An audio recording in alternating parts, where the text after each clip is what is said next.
4 weeks ago, I embarked on a crazy trip across Asia. There were gorgeous spots, beautiful encounters, and many exciting challenges. My name is Adam, and in the final chapter of my travel series, I'm taking you to a different side of the continent, where skyscrapers and sea waves meet. This is Asia Express.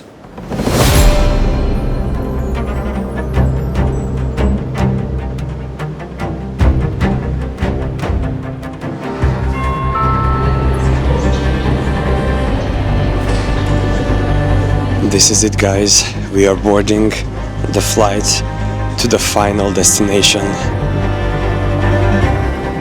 Taking off to a new land for one last time felt so satisfying. After exploring 4 new countries and gathering so much travel experience. And as we left the tropical climate of Southeast Asia, we were soon approaching the region where we started this whole journey. The deserts of the Arabian Peninsula.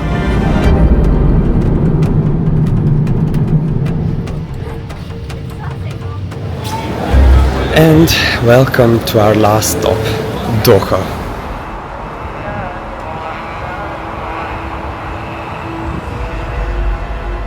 What a strange yet good feeling to land at this otherworldly place. I was amazed from minute one.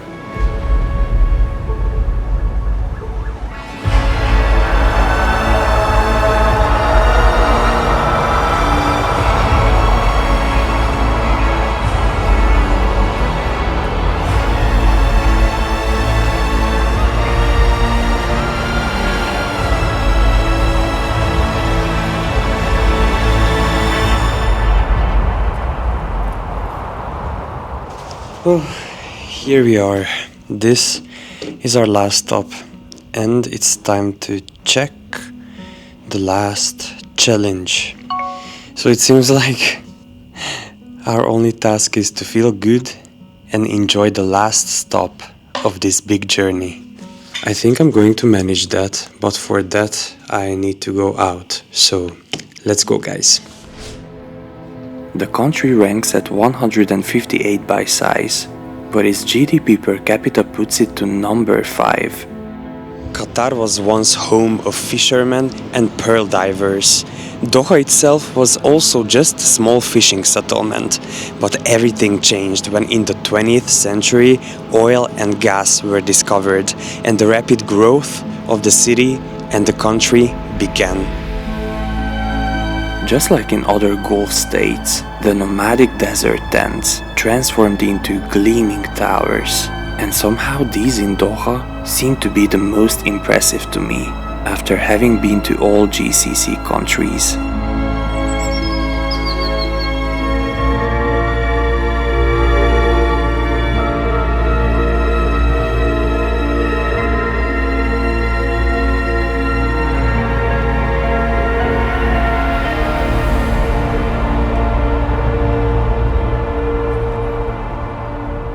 They say that the name Doha comes from an Arabic phrase ad-dahwa, which means big tree, referencing a prominent tree that was here back when it was just a trading stop. Some also say it might mean bay or roundness. There's a debate on this. But whatever it means, the city actually has a very old history which I didn't know about.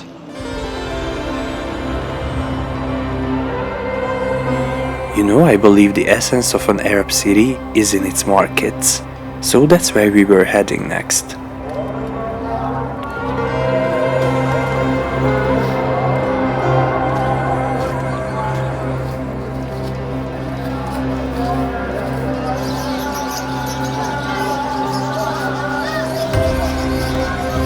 Souk Waqif was built where Bedouins once gathered to exchange goods, near the waterfront, and it was carefully restored in the 2000s, preserving its winding alleys, wooden beams, and historic character. And there is a huge variety of basically anything you might need.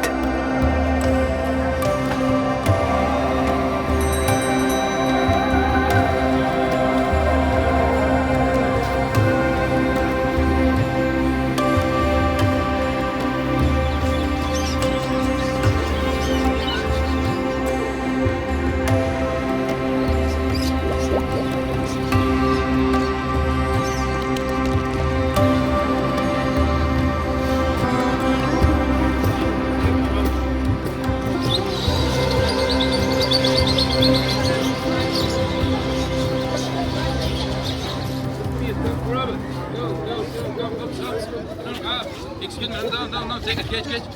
Hear me. Come. Robert, go, this is easy. This is too easy. Come here.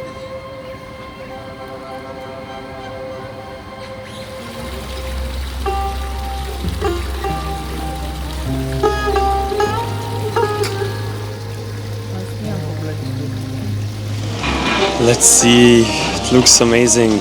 Today for lunch we are having Urfa kebab. We just had a portion of hummus as an appetizer and it was amazing. Let's see the kebab.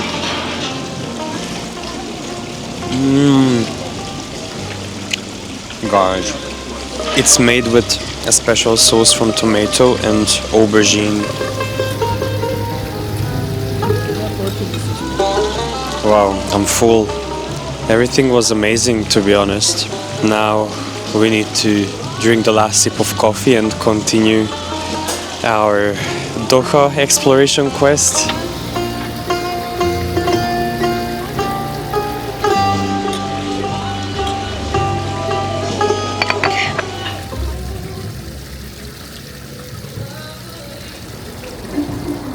After the tasty lunch, it was time to hop to the modern side of town again.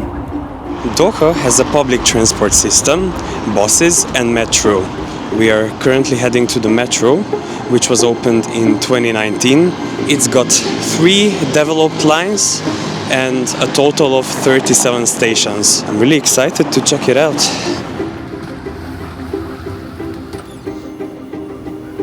Not too long ago, the Qatar metro became one of the fastest built metro systems in the world. This looks super fancy. When the 2022 World Cup arrived, it carried millions of fans and helped Qatar showcase its vision on the global stage.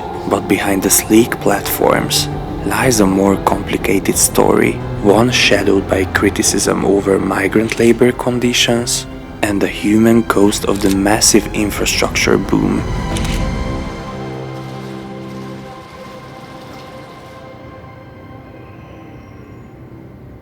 This is probably the shiniest metro I've ever seen. It was fun. I could stay here more. From the futurism, we jumped right back into traditions.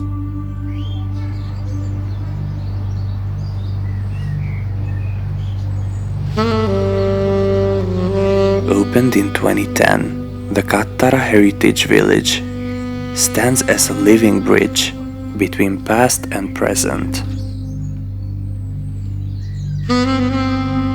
Its pathways, Qatari designs, and timeless craftsmanship echo the stories of generations who shaped Doha's identity.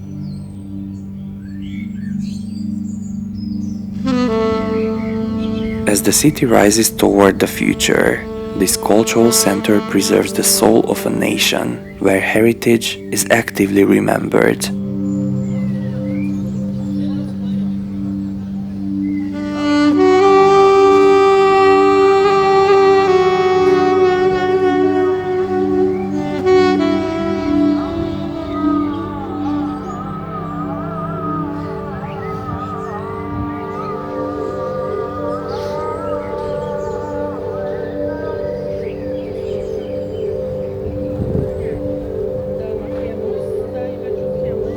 You can find so many nice little corners and hidden spots in this area. I'm kind of in love. My favorite one is definitely the Golden Mosque. It's got something about it. It's so odd, very interesting.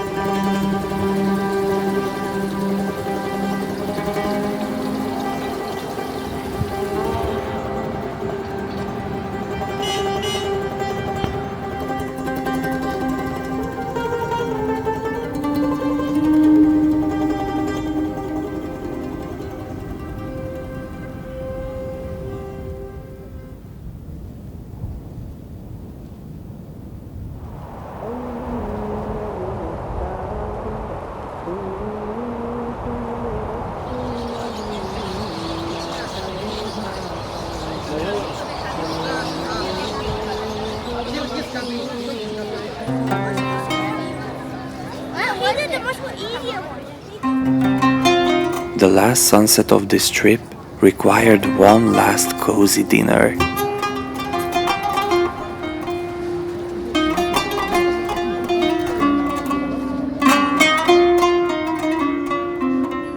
So this evening we are having lamb shawarma. So excited to try this. This is one of my favorite dishes ever.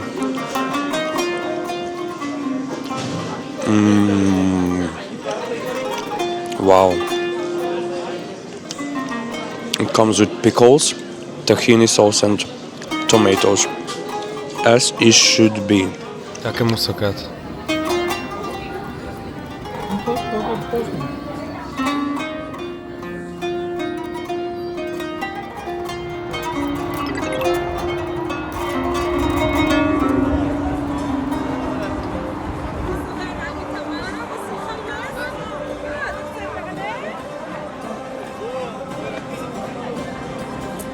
What a journey it was.